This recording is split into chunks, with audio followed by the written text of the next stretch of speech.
Okay, okay. I know this is the oldest, most far-fetched situation imaginable, but it actually happened. I wish I could tell you in some flowery or unusual way that I discovered that my wife was cheating on me. But I can't. It was like the old bad story cliché. I work for an auto parts manufacturer. I do the brakes. Someone has to do it. And luck smiled on me. From 4 to midnight every day, 5 days a week, for 8 hours, I work on one of the most archaic machines you've ever seen. I wear safety glasses, earplugs, steel-toed boots, and a denim apron. I meet my quota every day, and if I'm lucky, I'll get a bonus at the end of the year. I have a small, cozy house with 3 bedrooms, a beautiful wife, and 2 sons, both in primary school. After 12 years of marriage, everything was going well, until today. We have 5 stations that put the pads together. They all run on compressed air. For 8 years, we have not had any problems with the equipment. Today, mid-shift, the compressed air system froze. The air used to operate all our machines must be absolutely dry. It is filtered and dehydrated by automatic equipment that never fails. Well, almost never. The dehumidifier system was unable to release accumulated moisture tonight. I'm no scientist, so all I know is that when moisture and high-pressure air come together, freezing occurs and everything comes to a complete stop. Instead of making us sit around doing nothing, they just sent the whole team home, without pay, of course. I guess you could say that my whole life was ruined by accumulated moisture. When I opened the bedroom door, all I saw was a big, hairy back bouncing up and down on my wife, Marcy. Of course, I instinctively turned on the overhead light when I realized Marcy was awake. "Damn it, Danny! What the hell are you doing at home?" I expected her to be scared, apologetic, and ashamed, but all I got was a pissed-off bitch. "What the hell is going on?" "Oh, don't be such a jerk. You know perfectly well what's going on. I'm so sorry you had to see this, but if you had come home when you were supposed to, this would never have happened. He would never have been here, or I would never have seen him." The hairy back turned and now looked at me with a grin. Marcy pulled the blanket up in a feeble attempt to maintain her modesty. My big mistake was grabbing this guy. When he got out of bed, he was much larger than when he lay down. I was rewarded for my foolish enthusiasm with 2 very, very hard blows to the ribs. I never managed to hit him, and I lay on the floor, struggling to catch my breath. I'm not sure, but I think it was around this time that I received a blow to the side of my head that set me off. Anyway, I ended up in the hospital emergency room, where some medical technician was bandaging my ribs. Marcy sat on a chair near the examination table with a disgusted expression on her face. The technician finished and left the room. "Marcy, who the hell is this guy and what was he doing in our house?" "His name is Tony. He is my friend, and I invited him to my place." "You had sex with him. You did it with him in our bed. Our children were sleeping just down the hall." "Yes, I know. If you hadn't caused such a commotion, they would never have woken up. I had to ask my sister to look after them so I could bring you here." "What the hell was he doing there? How many times are you going to ask the same question? We had sex. We indulged in fornication. Is it really that hard to understand? Is this a common thing or the only time? Tony and I have been dating for about 6 months. We tried to keep this a secret from you. Although we usually don't come to the house, I couldn't find a nanny. Is it over now?" "No, this is not the end yet. Danny, you're a good father and a good husband, but Tony is great in bed. I don't see any reason for us to stop this just because it has now been revealed to you. I promise you that we will not meet him in this house again. It's unfair to you and the children." "I'm so sorry, Marcy. This is unacceptable. It's all over between us now." "Danny, if you try to stop my relationship with Tony in any way, I guarantee you will regret it. You just got the crap knocked out of your head and Tony didn't even break a sweat. I can assure you that it will happen again. If you do or say anything, everyone we know will know that your wife is sleeping with another man and you're too snotty to stop it. All our friends and neighbors will be the first to know about this. I'll make sure your family knows everything about what a pathetic loser you are. The guys you work with will start calling you a cuckold. Think twice, Danny. Your life will become hell. I bet even your sons will despise you. Do you really not care what they think of you? Do you want to make yourself look like a cheater just to humiliate me? I'll do it if I have to, but I bet you won't take this chance. Tony thinks you're a weakling, and I think he's right. You'll have to learn to live with it, Danny boy. Who the hell is this guy? Where does he work? It doesn't work, Danny. He is the owner of Continental Classics, a luxury car dealership on Lancaster Pike. You know, the place you always wanted to go but never got to. And it's all? Danny. He's richer than you, he's smarter than you, and he's better in bed than you. Besides, he seems to be stronger and better with his fists than you. Why don't you just marry him if he's so damn good? That's why I keep you close, darling. Tony doesn't like children, and I'm not going to give up mine to be with him. You get to play houseman and daddy, and Tony gets all the love. Why is this so hard for you to understand? And I should like this agreement? You have no choice. You either live with it, or the whole world will know what a loser you are. By the way, I'm moving all your things to the guest room. I don't think we need to share a bed anymore, since the all is already out of the bag. I watched as Marcy stood up to leave. I was even glad that she left. Just curious, dear, but who took care of the children when you were out with Tony? Karen usually looked after them, but every now and then I dropped them off at your parents' house. Oh, by the way, it was Karen who introduced me to Tony. I made a mental note to thank Karen as Marcy left the room. I was discharged the next morning. Marcy was not present at discharge. I had a choice. Call someone or take a taxi. The taxi won. The children were at school, and Marcy was not at home. All my clothes and personal items were stacked on the guest bed. I'm sure Todd and Terry will have questions about these preparations. I decided to let Marcy explain everything. It took less than an hour to get my new home in order. Meanwhile, all sorts of thoughts were spinning in my head. There was no way in hell this was going to end the way Marcy had planned. The first thing I did was go down to the basement and take out my old telephone recorder. This would only work on a landline, but I had no other choice. Marcy almost always called on her cell phone. It only took 20 minutes to scoop it up and hide it behind some old paint cans. This was the first step. I felt like crap, but I was good enough to go back to work. They gave me some pain pills, but I wasn't crazy enough to take them and then operate the machine. Instead, I took a couple of large Tylenol tablets. The only thing Marcy seriously miscalculated was in my relationships with the guys I worked with. I told them everything that happened the night before. Everyone had their own ideas, both good and bad. It was nice to know that friends would always be there when you needed them. We had an 8-hour shift ready to start, and each of us was going to spend it figuring out how to help fix everything. We took a break for dinner, mid-shift.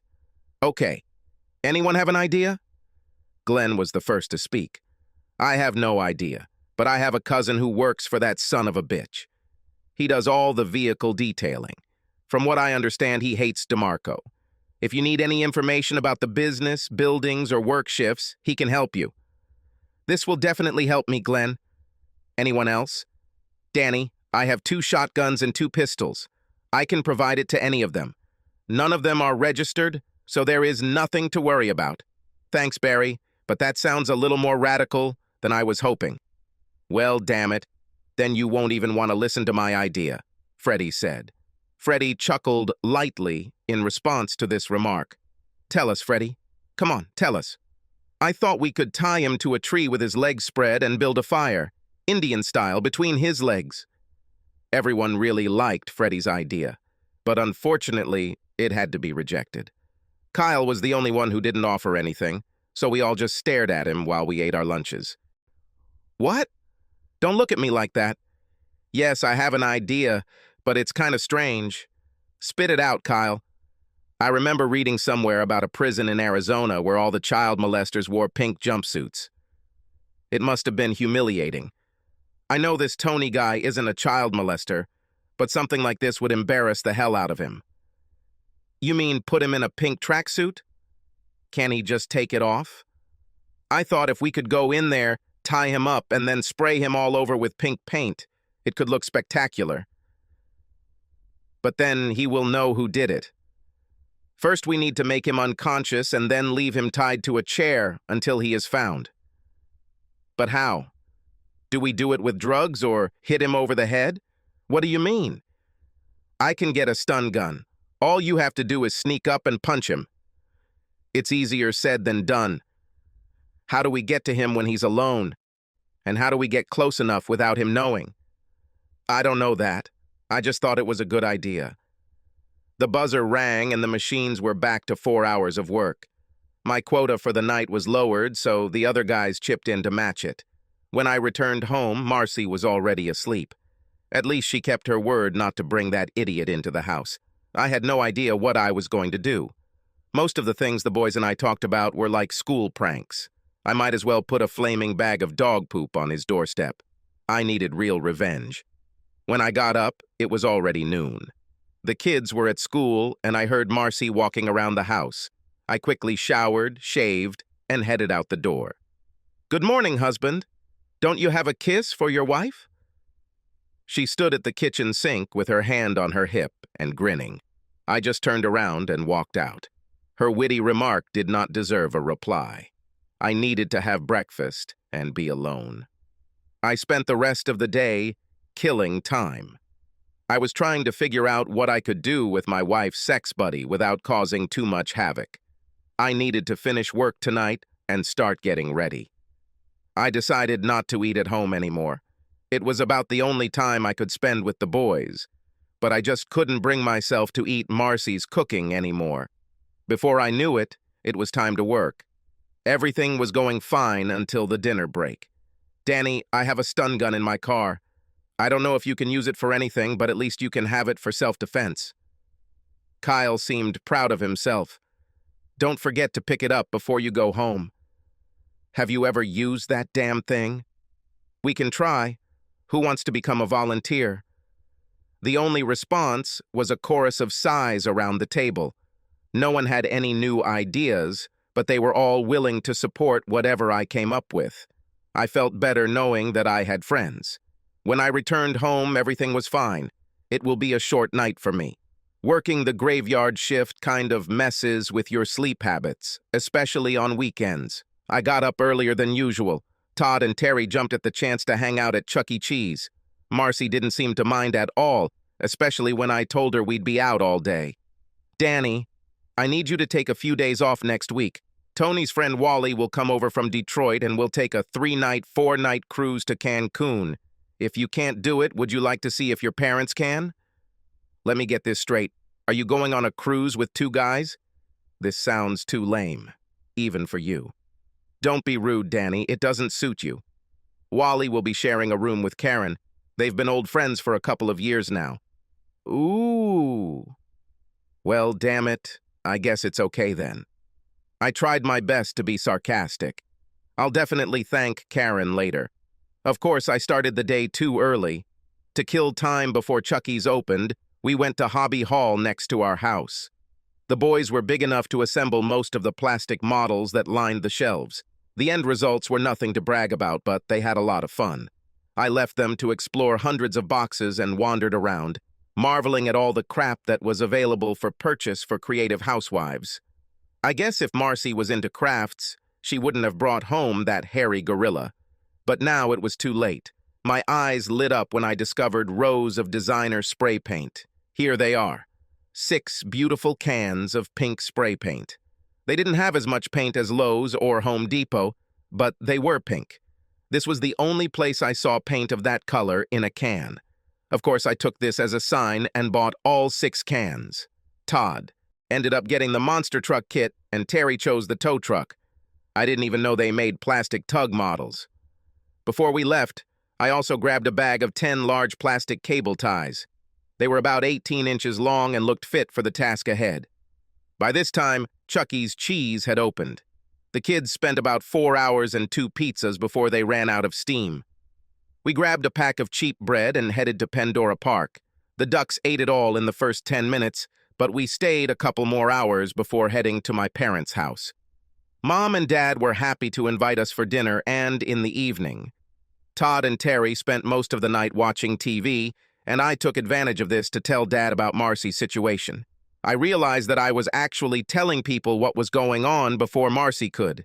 She threatened to do the same thing I did myself. Damn, it almost made her threat useless.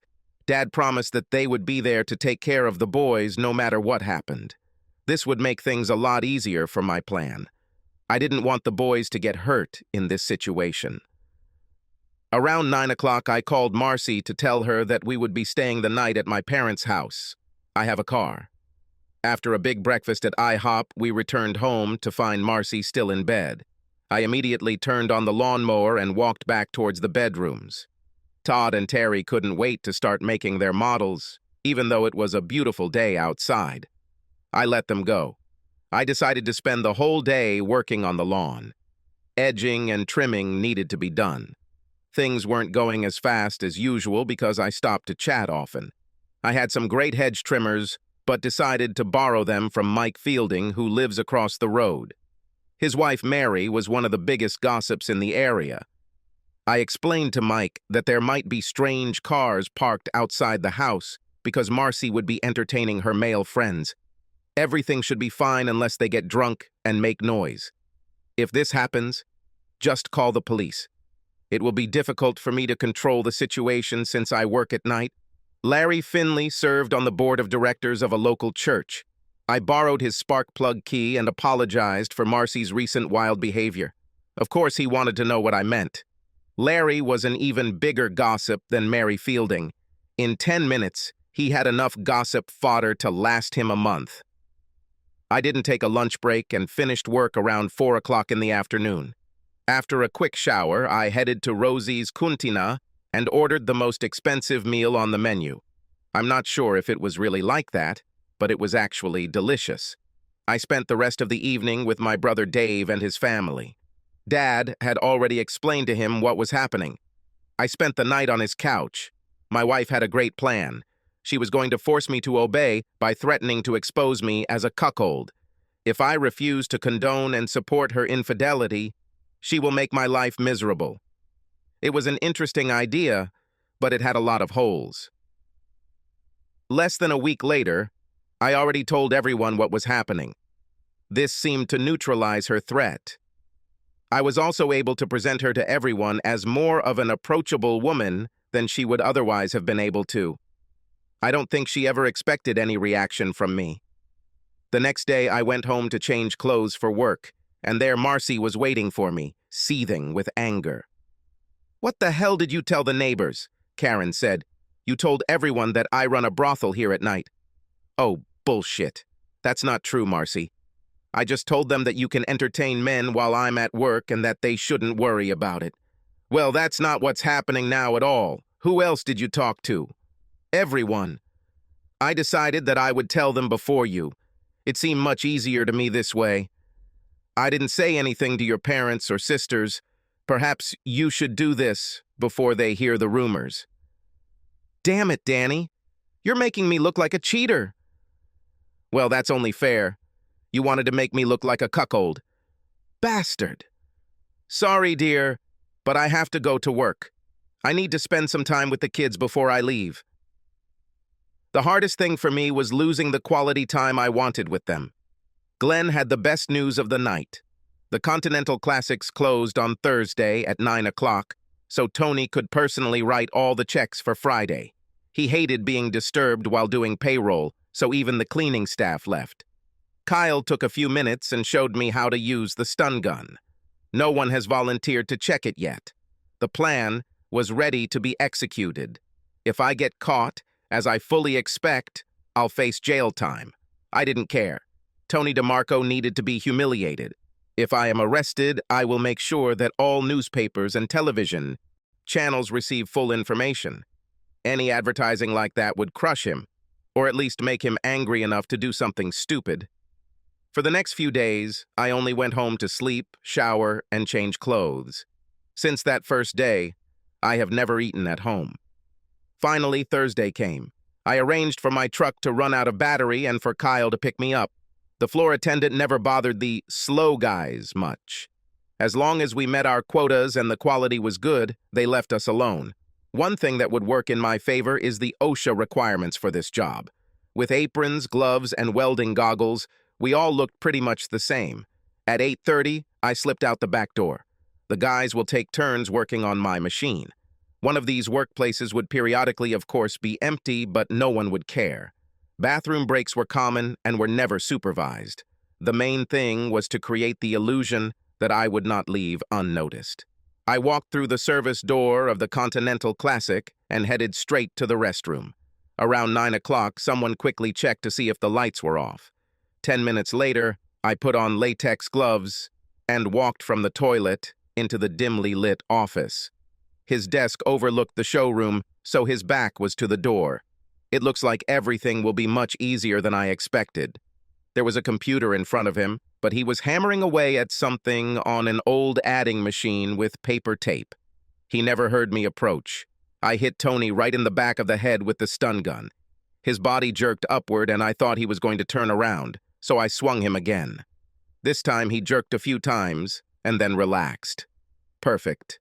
I put 2 plastic wraps on each leg and 2 on each arm. I brought an old tie with me to use as a headband.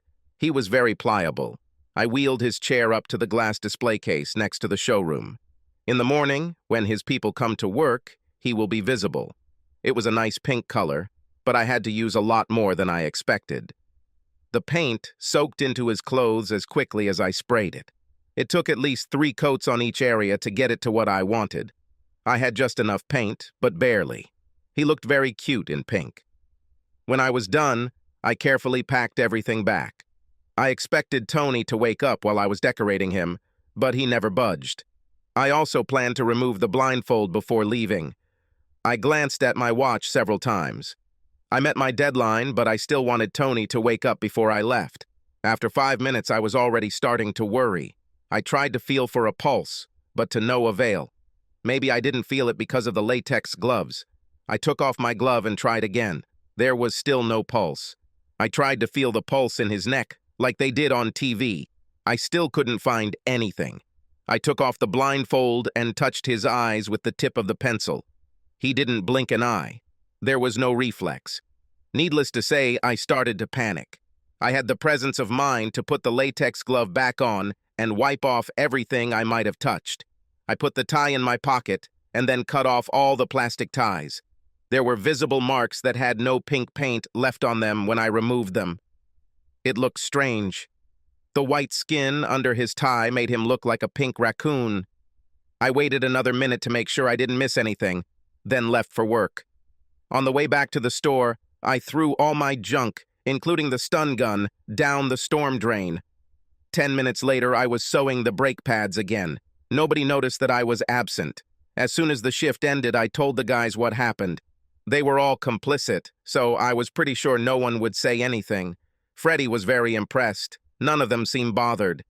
Kyle drove me home, and we both mentally noted the time he dropped me off. I didn't sleep as long as usual. Around 10 o'clock, Marcy burst into my room. "What the hell have you done? What have you done, you little bastard?"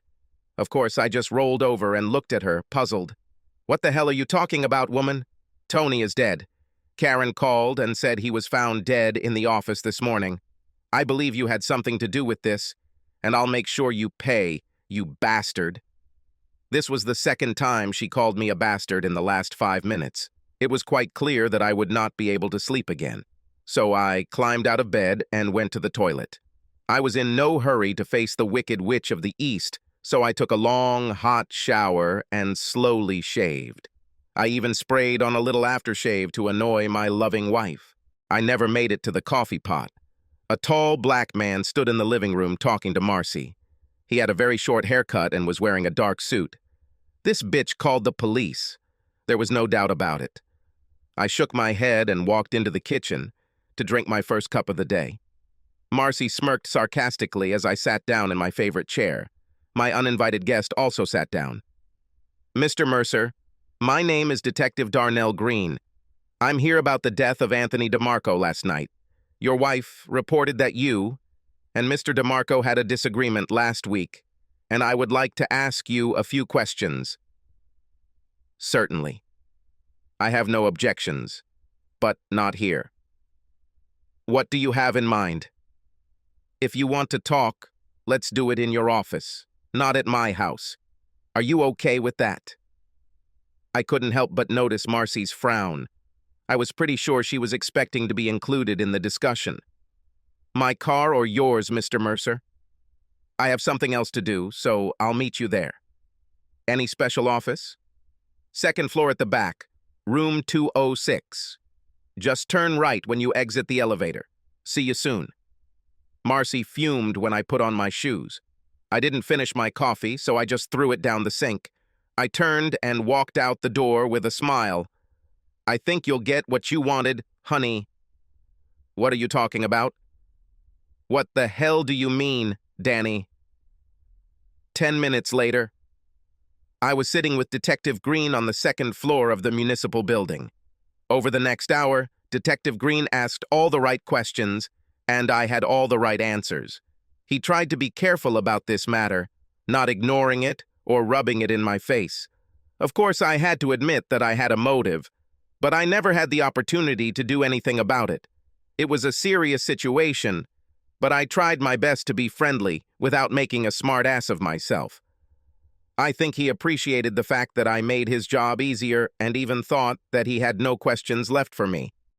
The most interesting part of the discussion was the revelation that Tony died of some kind of heart problem. He had a pacemaker installed a couple of years ago, and I don't think it went well with the stun gun. Of course, they knew about the stun gun from the marks on his neck. I was very sorry that Tony died, but at the same time I was glad. Detective Green gave the usual "don't leave town" speech and said he would get back to talking to me after checking my alibi. Wow. I never thought I'd need an alibi for anything. It was quite exciting. We parted on good terms. I felt like Darnell Green was on my side. It made me feel warm throughout my body. I took some food and watched the news on TV. There was a passage about the death of a local businessman. He noted that he had no known relatives. I emptied my bank accounts and then found time to have a nice breakfast. There was something to do at home. When I returned, Marcy was not there. It took me half an hour to move all my things back into the master bedroom and Marcy's things into the guest room. The guest room had one small closet and one chest of drawers. I put everything on the bed for her to put away. I checked the telephone in the basement and found nothing significant on it.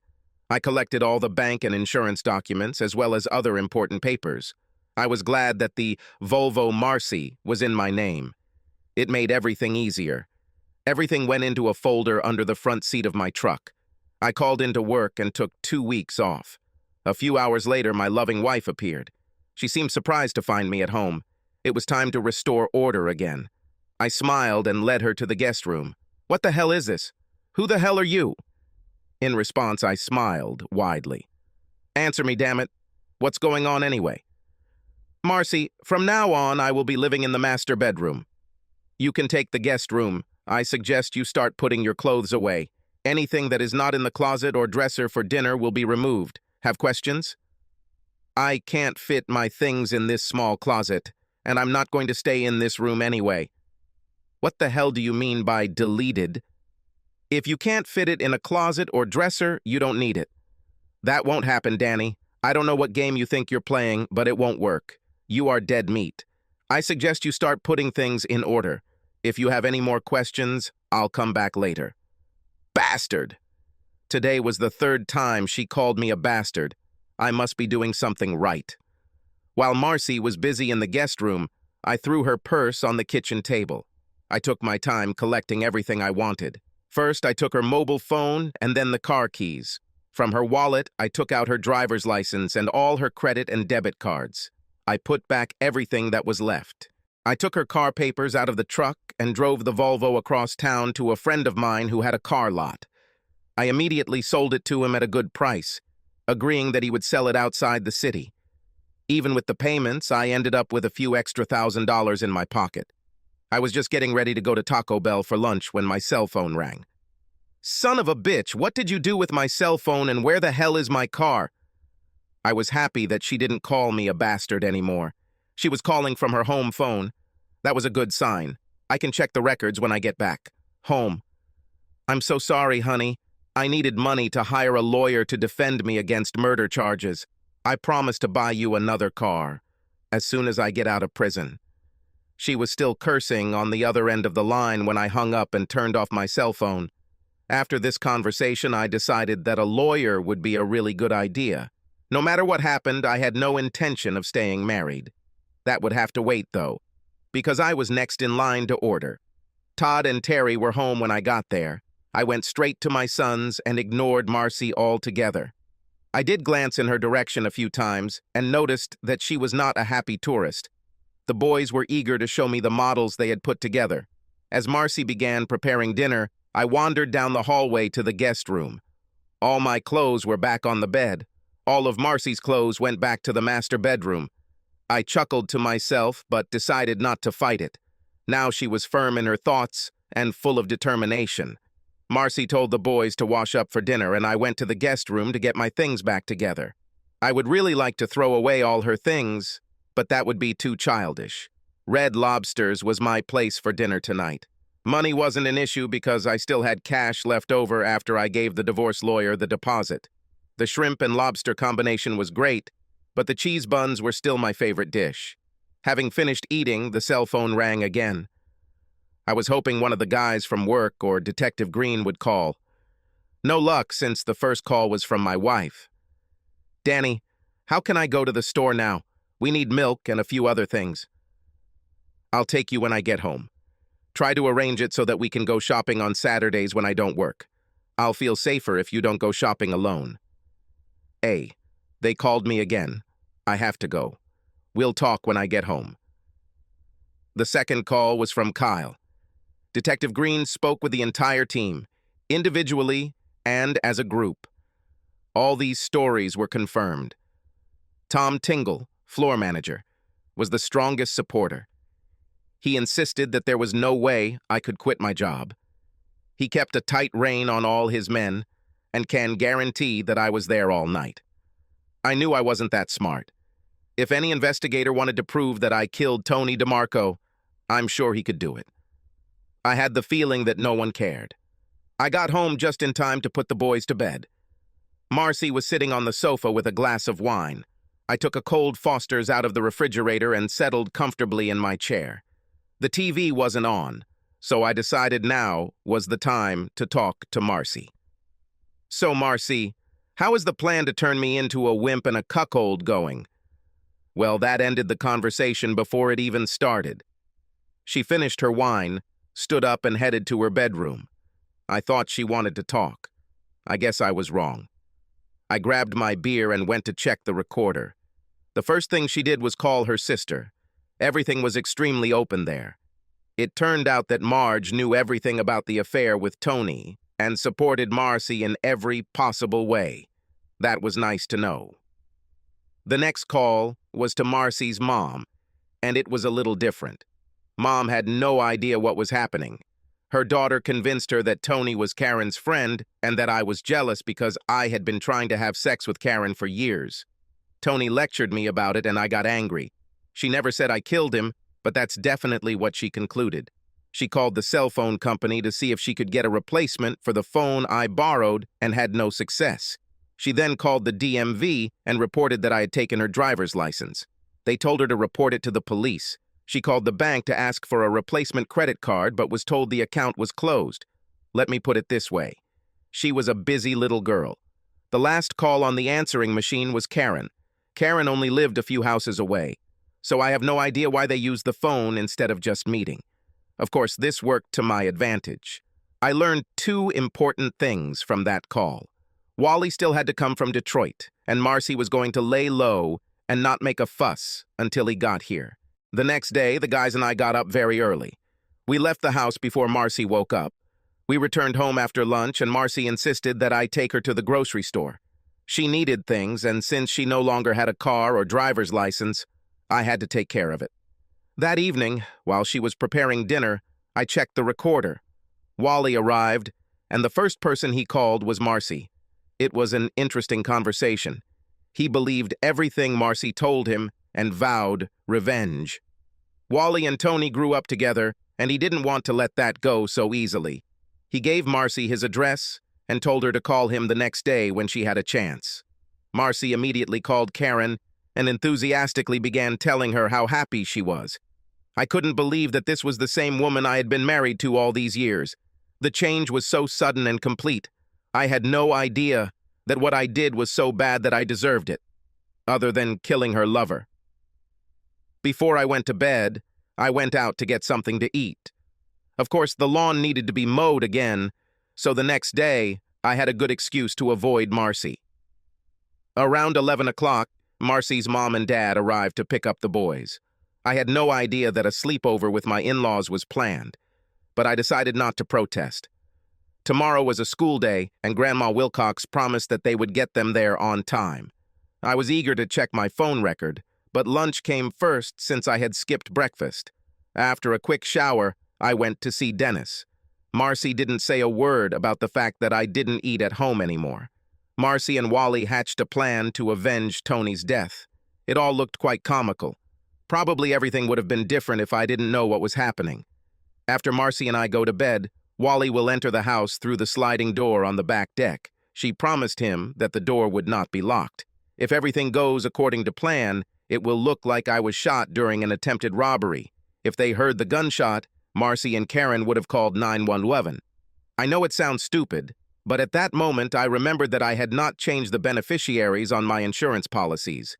I gave my wife a sarcastic kiss as I walked out the door and got the finger in return. I had dinner with my parents and spent the evening there. Before I left, I borrowed my dad's snake charmer. A short-barreled 20-shot would be perfect for today's party. When I got home, Marcy was already in bed, but she had the light on, so I assumed she was reading. The only call on the answering machine was from Karen. She was bragging about the amazing sex she and Wally had been enjoying all day. Before she said goodbye, she promised Marcy that everything would be ready later that night. It took me about 20 minutes to replace the shot in the shells with rock salt. I had a full bag left over from last winter. I didn't want to kill Wally, just stop him. Damn it, I didn't want to kill Tony either.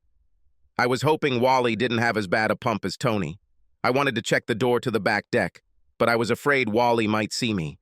I had to assume Marcy had left it unlocked. I stripped down to my underpants and mixed up the blankets on the bed. It would have been nice to have a cup of coffee, but it wasn't ready, so I settled for Coca-Cola. I waited in my chair with my cell phone next to me.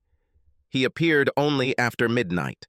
As soon as I saw him on the terrace, I dialed 911 and reported an intruder in my house. I carefully said that I was afraid for my life. I didn't hang up. The patio door slid open quietly, and Wally appeared. I waited until he was fully inside the house and then fired the first shot. I was aiming for his lower body because I didn't want to accidentally kill the son of a bitch. The first shot threw him back onto the terrace. When the second bullet hit him, he fell off the terrace, breaking the railing. I knew I didn't kill him because he howled like a stuck pig. God, that rock salt must have really hurt. I was amazed at how loud the shot sounded in the house. My ears were ringing like a bell. I turned on the light, and within seconds, Marcy was standing in the living room screaming. She was actually shouting something at me, but I couldn't make out the words. I went over to see how Wally was doing and saw a .22 caliber Ruger automatic pistol with a silencer on the floor. Marcy was still screaming, so I pointed the shotgun in her direction. She quickly shut up and ran out of the room. It looks like Wally broke his ankle when he fell. Some guys just get lucky. 10 minutes later, the first black and white car arrived. There wasn't much discussion there. I put the gun on the floor so there would be no misunderstanding of what was happening. I pointed to the phone, and one of the officers told the 911 operator that everything was under control. They asked who else was in the house, and I told them about Marcy in the bedroom. They brought her into the living room and discovered that they had made a big mistake. She had a mile of swearing coming out of her mouth a minute. I tried to distance myself from her while the police tried to shut her up. None of us succeeded. Finally, a woman in uniform, larger than usual, gently took her hand and led her outside. I noticed Karen standing outside with other neighbors. I smiled at her and slowly ran my index finger down her throat. She turned and quickly walked away, restoring my good mood. The ambulance arrived for Wally. At the same time, Detective Green arrived.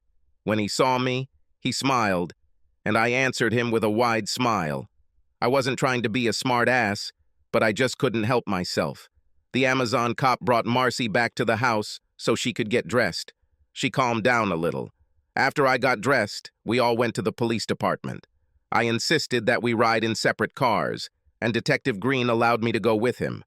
We didn't talk on the way to the center, but he looked at me and smiled again. It was already light when Green released me. We only talked for about half an hour, but they kept me close all night. I felt like I was in Guantanamo Bay because they constantly forced me to drink coffee. One of the black and white cars took me home. I was a little disappointed because I was expecting to see yellow tape around the house. This place looked like nothing had happened. The rock salt didn't even break through the glass side door. I think Wally got most of it. I figured it would take about an hour to fix the broken railings. I collapsed on the bed and woke up only after lunch. After emptying my bladder, I wandered into the kitchen and found my friendly detective sitting at the table, reading the newspaper and drinking fresh coffee, which I assumed he had made while I was sleeping. I'd had as much coffee as I wanted the night before, so I settled for a large glass of orange juice and sat down across from him. I have no idea how he got into the house. "You're a very tough guy, Mr. Mercer." He didn't even look up from the newspaper. I didn't know how to respond to this, so I remained silent. I couldn't understand whether he was playing with me or not. He finished his coffee. "Detective Green, I need to shower, shave, and get something to eat. I will do this unless it is against police regulations. Take your time, Danny. I have the whole day ahead of me." Walking into the shower, I wondered when he slept. Lunch consisted of 2 large sandwiches with stewed pork. Green even joined me, washing it all down with beer. Neither of us said a word, and after a while the silence became unbearable. "You're dying to ask me some questions, aren't you, Mr. Mercer? It's funny, but I thought the same about you." My detective friend waved to the waiter and ordered 2 more beers. "I've been asking you questions all night. Now you. Okay, first of all, where is my wife?" "We're still holding her. She will be arraigned this afternoon." I finished my beer. "Your wife's parents hired her a lawyer." I didn't expect this. Now I had 100 more questions, but the trouble was that the more questions I asked, the more I risked exposing myself. I decided it would be best to retreat. It was nice to see that Marcy's family was there because I wasn't going to be there. "I have no further questions, Detective Green, but if you feel the need to unburden yourself, you can start at any time." He took a long sip of his beer and laughed, not loudly, but definitely. "And one more thing. Did you by any chance eavesdrop on or tape your wife's conversations with Mr. Williams? I assume you mean Wally?" This made me smile slightly. "If I had such a film, would you need it?" "I don't know yet. If things go the way I think they will, it won't matter. But if one of them gets a good lawyer, maybe. If I had a tape like that, wouldn't it get me into trouble?" "Here you are absolutely right. I'm just trying to make my job easier. I'll see what I can do without the cassette, which may or may not exist." I nodded slightly in gratitude. "Danny, baby, I think I should take you home. Your boys will be home from school soon, and they need their father." We arrived at the house just as the school bus dropped Todd and Terry off. They approached us, and I introduced them to my new detective friend. They wanted to see his badge.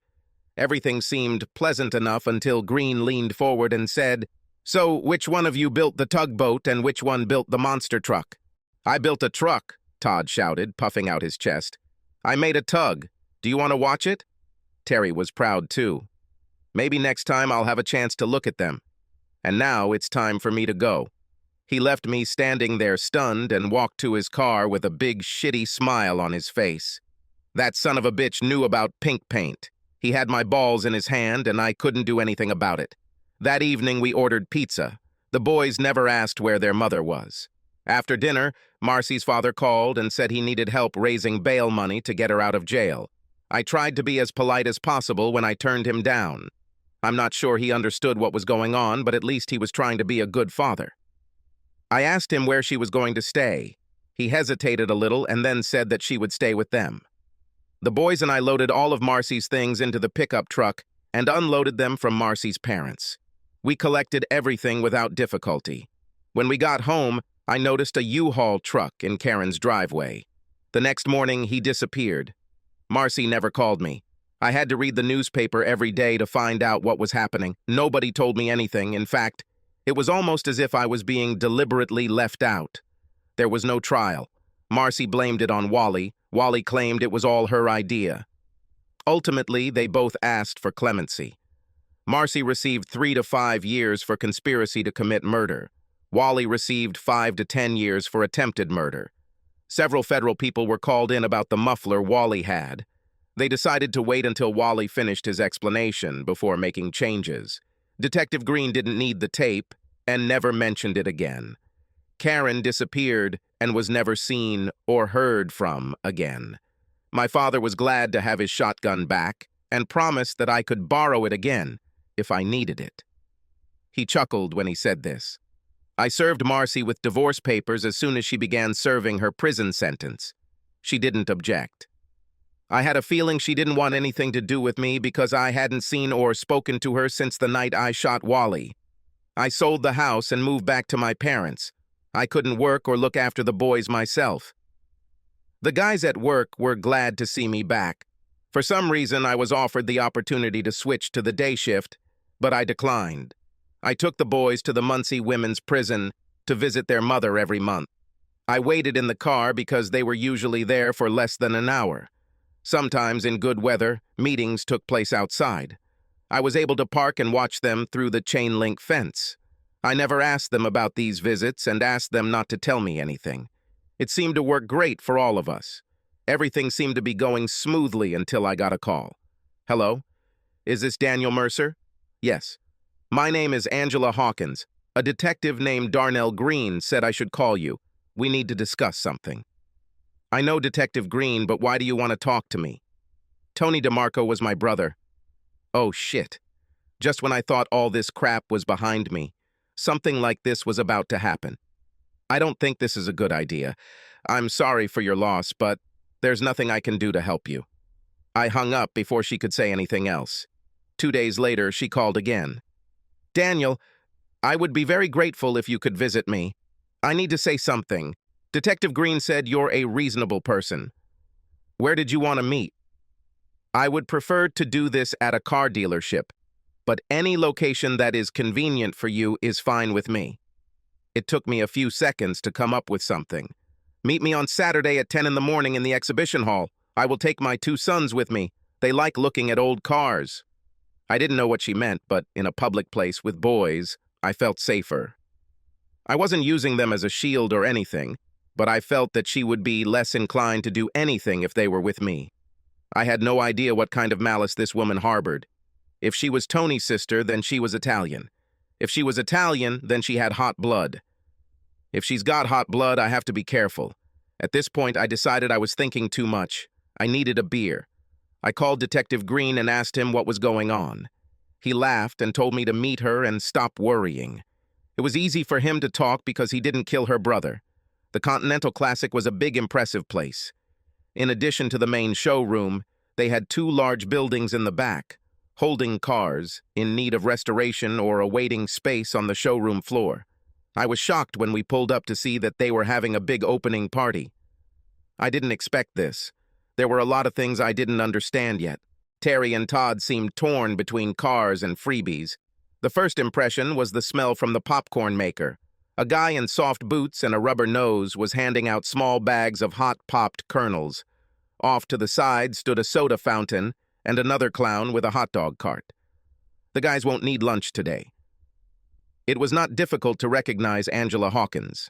I realized this immediately as soon as I noticed that she was walking straight towards me with a slow and decisive gait.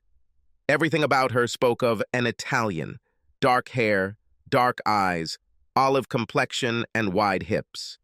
I don't think a gentleman would have noticed her hips, but they were emphasized by her height, 5 feet at the most. Tony was huge, and his sister was short and wide. I felt myself getting a little excited as she got closer, and then I noticed a smaller clone next to her.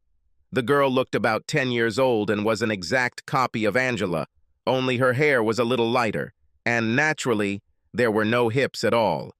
It looks like my interlocutor was covering up just like me. We were a pretty miserable couple, both using our children for safety. As she closed the distance between us, her hand extended in a friendly manner.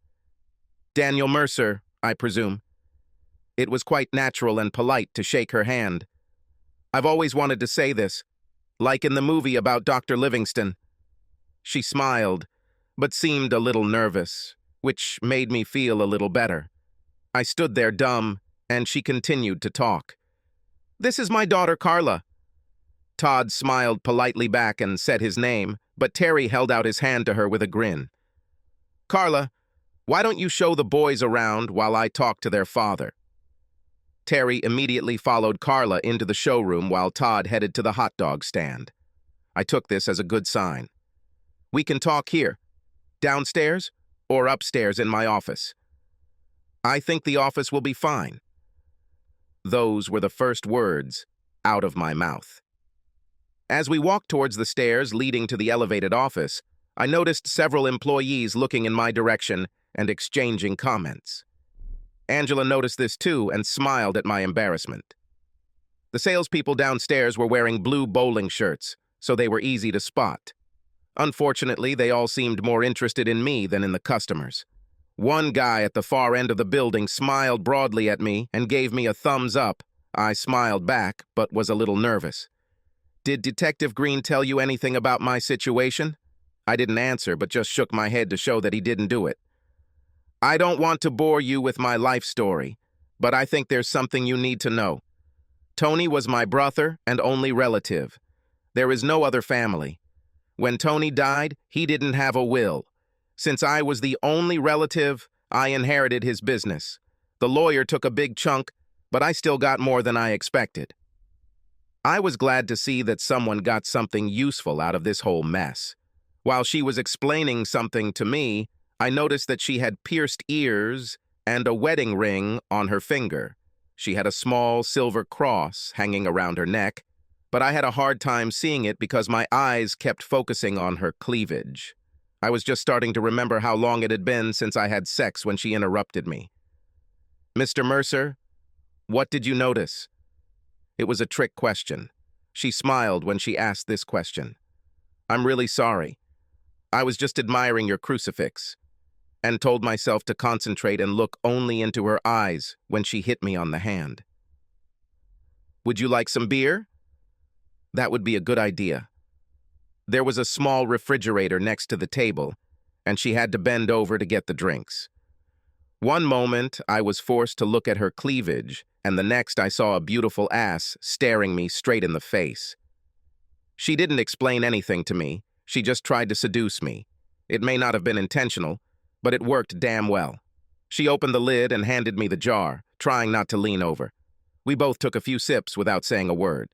Well, Miss Hawkins, I'm glad everything worked out for you, but I don't know why I'm here.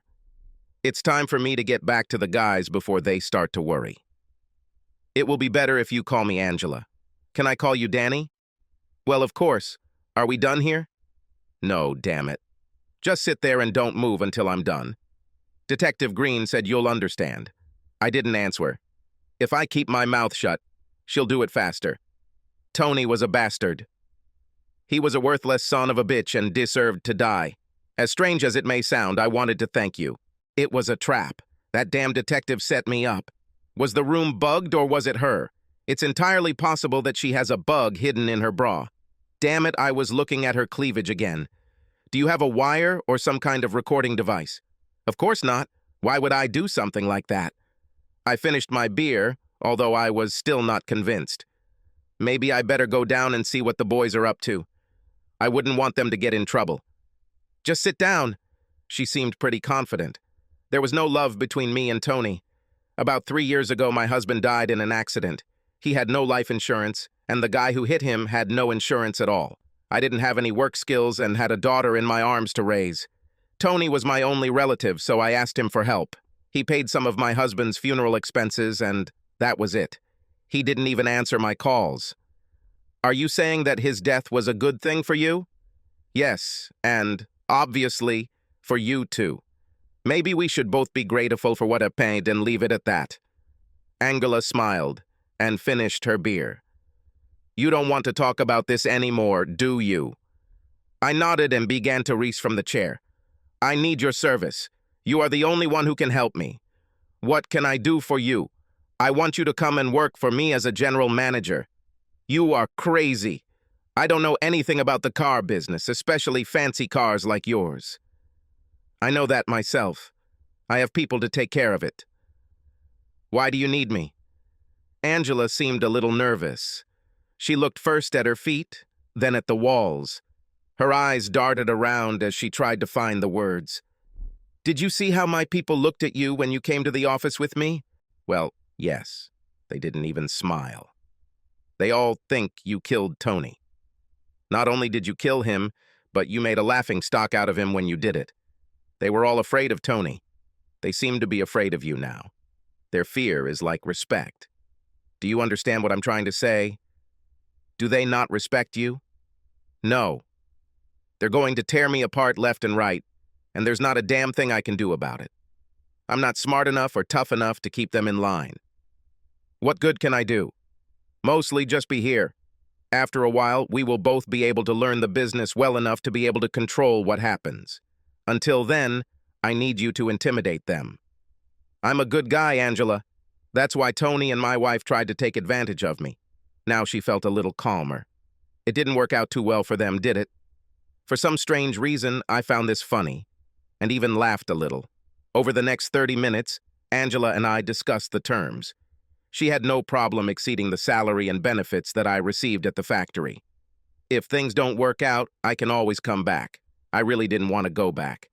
I wanted things to get better. Todd didn't look good when we got downstairs, too many hot dogs and too much soda. Terry, on the other hand, was having a great time. He seemed to be talking to Carla more than looking at cars. This was definitely a good sign. Todd threw up in the truck on the way home and missed dinner. On Monday, I started work. Everything went exactly as Angela predicted. I was amazed at how quickly I was able to familiarize myself with this work. I became close to several employees and soon had my eye on them. The blue shirt that gave me a big smile on the first day was Glenn's cousin, who was my biggest supporter. Most employees wanted the business to prosper and were more than willing to work quietly. Angela let me take up shooting and I discovered that I enjoyed it. I truly lived up to my reputation. Detective Green stopped by for coffee a few times, but the conversation was usually light and friendly. I finally got him to open up a little. 3 years ago, I was a police officer in Philadelphia. One day I came home and found my wife in bed with my boss. I beat the crap out of him on the spot and threw my wife out. The police department gave me the choice to quit or be fired. A week later, I had a job here. Before I left, I made sure that the son of a bitch, who was sleeping with my wife, was also fired. I didn't bother asking him for more information. It was his own business. At least I understood why he seemed to be leaning on my side. The boys agreed not to tell their mother about my new job on visiting days. They made a few comments about the long trip, but seemed to understand that they had no choice. I felt it was important for Marcy to see her sons, but I did it not for her sake, but to rub salt in her wounds. I know, this is a disgusting way to use your children, but I got some sneaky pleasure from it. Angela and I spent more time together, at work and after work. One weekend, the boys insisted that I take her and Carla to Noble Grove. Most of the time, we just stayed close to home. Living conditions seemed to make any chance of a romantic relationship difficult. I was definitely interested in a closer relationship with Angela, but it was awkward. I still lived in my parents' house with the boys, and Angela and Carla had a small one-room apartment. Since things were going much better than expected, Angela started talking about buying a house. She spent a lot of time on the computer searching for the perfect option. I received my first call when she explained why she wanted a 4-bedroom apartment. Danny, I think it's very important that each of the boys have their own room. It's better to take care of these things now than later. Don't you agree? Of course, I immediately realized that the question was rigged. I also realized that Angela saw me as more than just an employee. The potential for romance looked better. Yes, I think that's a great idea. I also think a split-bedroom plan would be a good thing to consider. I don't like that they are too close to the master bedroom. Having said that, I left the office and noticed a slight smile on her face. It was a strange relationship. We never had sex, or even came close to it. We didn't kiss, but I felt closer to her than I had to Marcy in 12 years. 2 days later, when I was finally divorced from Marcy, we all went to Red Lobster's to celebrate. The kids didn't know the reason for the party, but Angela did. Later, back home, the kids were watching pay-per-view when Angela cornered me in the kitchen and stood on her tiptoes to kiss me. We were hugging and giggling when Carla came into the room. "Oops, sorry, Mom." Turning to leave, she added, "That time has come."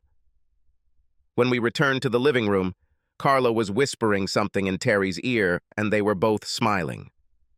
Angela and I were on our best behavior for the rest of the evening, but I was looking forward to what would happen next. The next day, while the kids were at school, Angela and I had a long lunch and returned home. We both had a lot of pent-up energy to burn off. We returned to work just before the end of the working day. There were many long lunches after that, and Angela began to get serious about finding a home. Detective Green came by regularly, mostly just to chat, but from time to time he would glance at the cars. He fell in love with a Studebaker Hawk that used to belong to film critic Roger Ebert. Angela gave him a good price. "Danny, I need you to take me to Marcy." This was an unexpected request. The boys and I went there less often than before, but Marcy never seemed to complain. "Any special reasons?" "Close business. I need to finish. I still don't understand what this means. I knew all the words that described it, but the concept seemed to elude me." "Do you want me to go with you?" "Just take me there. You don't have to be with me while I'm talking to her." It was a warm, sunny autumn day when we arrived in Muncie. The meetings with the prisoners took place on the street, so I parked near the fence. 10 minutes later, Marcy and Angela walked out into the courtyard and sat down at one of the tables. They both chatted and smiled, as if they were long-lost friends. 5 minutes later, things got even more interesting. The smile disappeared from Marcy's face. Now she stood leaning over the picnic table, scowling at her guest. Angela, on the other hand, still seemed happy. Marcy suddenly rushed across the table and tried to grab her. The chaos was quickly quelled by several security guards as they led my ex-wife back into the building, kicking and screaming. Angela turned and looked at me, smiled and shrugged before leaving the visitor area. She was still smiling when she returned to the car. "What the hell does this all mean?" "Your ex-wife is a very touchy bitch." Angela seemed to giggle to herself. We drove a few more miles, and then she turned slightly, tightening her seatbelt. I introduced myself, and she seemed happy to see me. Everything was fine as long as she thought I was on her side. I admit that I misled her a little at first. "What do you have in mind?" I told her I came from Baltimore to get revenge. This seemed to make her happy because she thought I meant revenge against you. Of course, all I really meant was that I was going to get even with Tony by taking over his business. I think you can still take revenge on a dead person, right? Okay, but what made her so upset? She wanted to know the details, like when, where, and how. Of course, I knew she meant you. And now I got interested. I told her it would take a long, long time and asked if she wanted me to keep her informed of what was going on. She readily agreed and insisted on knowing exactly how I planned to do it. When I told her how I was going to do it, she blew her mind. She lost it. She just went crazy. That was great. Okay, fine. How the hell are you going to kill me? And now I want to know. Her smile grew even wider. I told her I was going to sex with you to death. And that was all? Yeah, it's funny, isn't it? I thought she might get angry, but I never expected her to cross the line. There was silence for a few moments. We both sat and smiled. I was so proud of her. When do you plan to launch this attack? As soon as we get to the next motel. Silly. 2 months later, Angela and I got married. It was a small ceremony in the backyard of our new home. Angela sent Marcy a wedding invitation with a small note inside. Everything goes according to plan. He should die in 40 to 50 years.